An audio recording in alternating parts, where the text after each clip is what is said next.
En el siglo XVII, el filósofo francés René Descartes puso de cabeza a la filosofía y a la ciencia.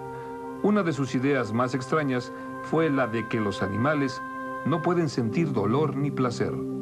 Extrañamente, la ciencia todavía no puede decirnos con precisión cuáles criaturas sienten dolor y cuáles no. El dilema del pulpo. Puede darse el caso que la conciencia sea peculiar del humano. La obtuvieron cuando se desarrolló el lenguaje y el dolor es un efecto secundario de la conciencia. Los animales que no tienen nuestro lenguaje y nuestra conciencia no sufren dolor. Es decir, hay argumentos, la gente los tiene.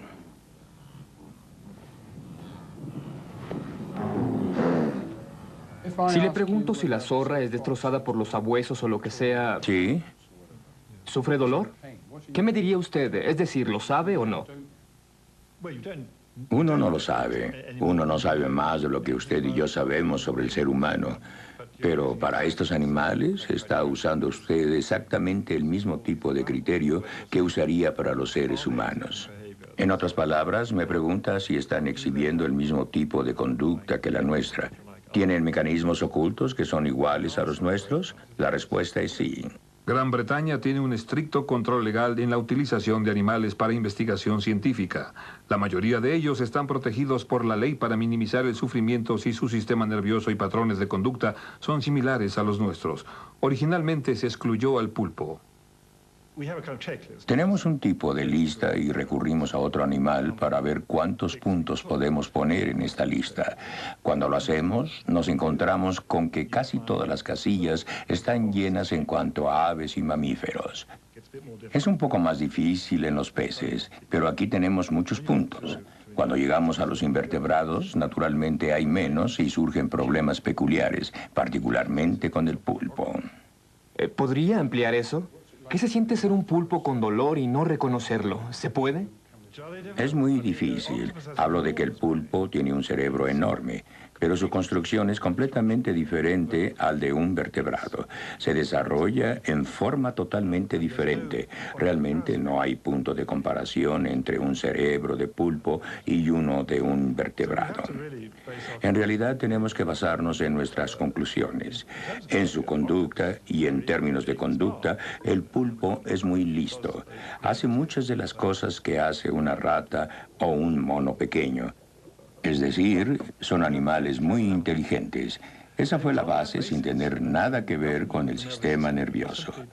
Al ver la complejidad de la conducta del pulpo, el Comité del Interior decidió que estas cosas concluyen que el pulpo, como los vertebrados, debe recibir el beneficio de la duda. Fue una conclusión interesante, es decir, lo hicieron puramente sobre bases de la conducta. Realmente, al final, todo se reduce a un asunto de ética y lógica. El pulpo se unió a las filas de los animales protegidos en 1993. Actualmente, cualquier investigación que incluya al pulpo debe ser sin dolor, a pesar del hecho de que no hay certeza de que sienta algo. Si la ciencia no está segura de algo tan vivo como el dolor, tratemos de imaginar la dificultad en averiguar aspectos más sutiles como la conciencia animal.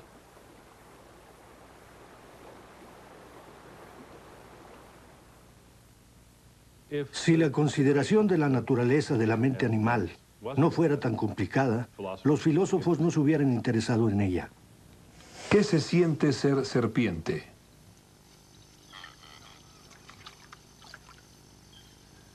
Supongamos que observamos cómo una serpiente ataca a un ratón.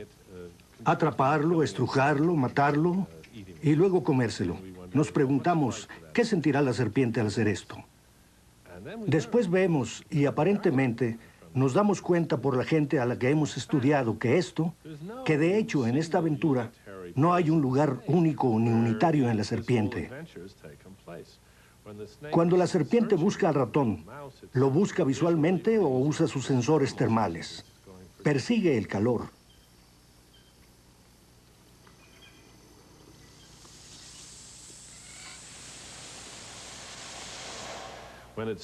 Cuando atacó al ratón, tuvo que encontrarlo antes de atacarlo. Para eso usa el olfato. Pero estos dos sistemas totalmente separados, una vez localizado el ratón, tiene que hallar la cabeza, ya que tiene que tragárselo por la cabeza. Para esto usa el tacto. Aun cuando uno de sus sentidos ya ha localizado al ratón, tiene que usar otro en un momento diferente para seguir adelante.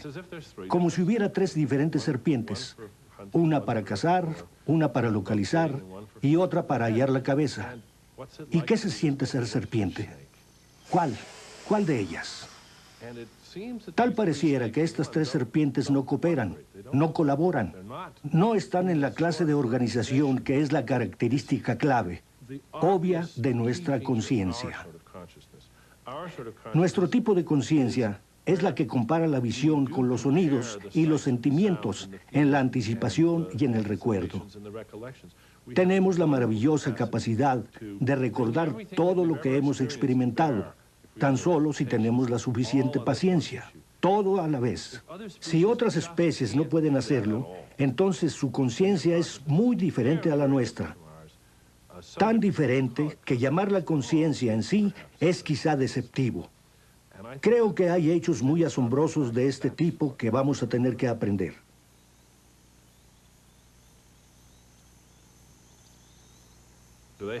¿Tiene mente? No lo sé, pero por si acaso la tienen, los incluimos como si la tuvieran. Pero desde el punto de vista de la ciencia, es justo la actitud opuesta a la que debe prevalecer. ¿Tienen mente? Pruébelo.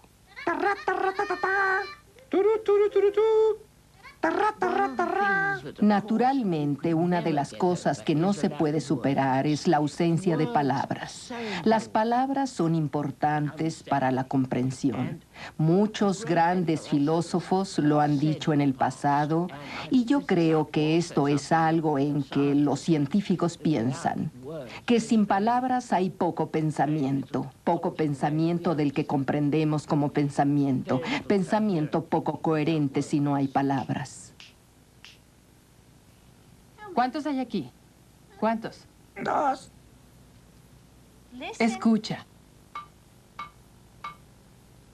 ¿Cuántos? 3. Bien, buen chico. Aquí tienes. Estas aves son muy inteligentes. Aún así no sabemos cómo se comparan con otras clases de loros. Pero en términos de los tipos de pruebas que les hemos hecho, todos han alcanzado el mismo nivel de los delfines y los mamíferos marinos. En cuanto a etiquetar y categorizar conceptos de mayor y menor, igual y diferente. Lo único en lo que no son tan rápidos es en los conceptos numéricos, pero todavía no hemos hecho todas las pruebas necesarias. Eso es para el futuro. Oye, ¿qué material? Papel. No, el papel fue esta mañana. ¿Qué material es este? Madera. Madera, muy bien, eso es. Nuez. Bueno, te daré una nuez. Puedes tomar una, solo una. Tendrás más, 2 nueces si trabajas. Bien. Mira, ¿qué hay aquí? ¿Qué es? Roca. Roca, muy bien, eso es. Lo que aquí mostramos es que la mente de Alex trabaja en formas no muy diferentes a las de su mente o la mía. Le mostramos el mismo tipo de objeto, los mismos. Le preguntamos el mismo tipo de preguntas que a un niño. En este tipo de cosas responde con una precisión de aproximadamente 80 a 90%. Esto nos da la impresión de lo que pasa por su cabeza. ¿Qué material? Tiza. Tiza, eres buen chico. Quiero nuez. Bien, puedes tomar otra nuez.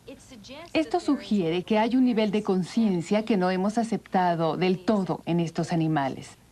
Pero nada de esto es prueba de conciencia. Es claro que al trabajar con esta ave vemos que está consciente de su entorno. Está consciente de uno, está consciente de mí. No sabemos si está consciente de sí misma. No tenemos pruebas que lo confirmen a mi satisfacción, aunque ciertamente ha mostrado a través de este tipo de pruebas que existe un importante sector de procesamiento de información en esa cabeza. ¿Quieres volver? Eso es realmente lo que busco. ¿Qué es esto, Alex? Llave. Llave. Dilo mejor. Llave. Dilo mejor.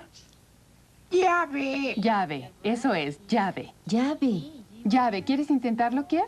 ¿Quieres decírnoslo? Cuando estas aves tienen etiquetas para los objetos, las etiquetas son algo idiosincráticas, en el sentido de que una llave para Alex es algo que usa para rascarse debajo del cuello y la cara. No es algo que usa para abrir una cerradura. Llave, sí. Buen chico. Esta es una tarea de confusión de números. Es muy complicada. Tenemos varios objetos diferentes de diferentes colores y materiales. Tenemos 2 juegos de colores, 2 juegos de materiales. Si se le da esta tarea a un ser humano y se le pregunta cuántos bloques azules hay, los humanos cuentan. No pueden hacerlo por adivinación o por mecanismo perceptual. Por mecanismo perceptual me refiero a algo como esto. Sabemos que hay 5 dedos. No tenemos que contarlos, simplemente lo sabemos. Le hemos dado esta tarea a Alex para saber cómo corresponde con el humano.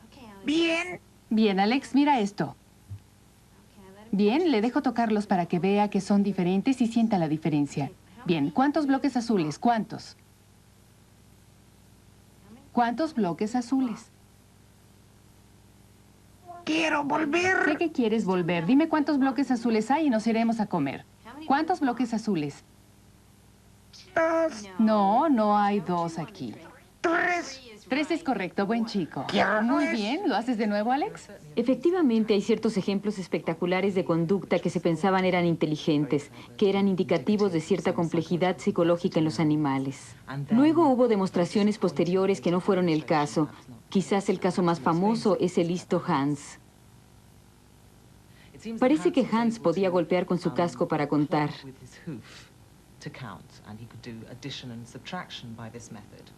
Y podía sumar y restar con este método. El caballo que contaba se hizo famoso en toda Europa. Pero llegó alguien que lo llamó farsante. Se le ocurrió lo que para él era la explicación alternativa. Cuando Hans empezaba a patear, cuando estaba sumando, la gente alrededor se inclinaba ligeramente en forma inconsciente.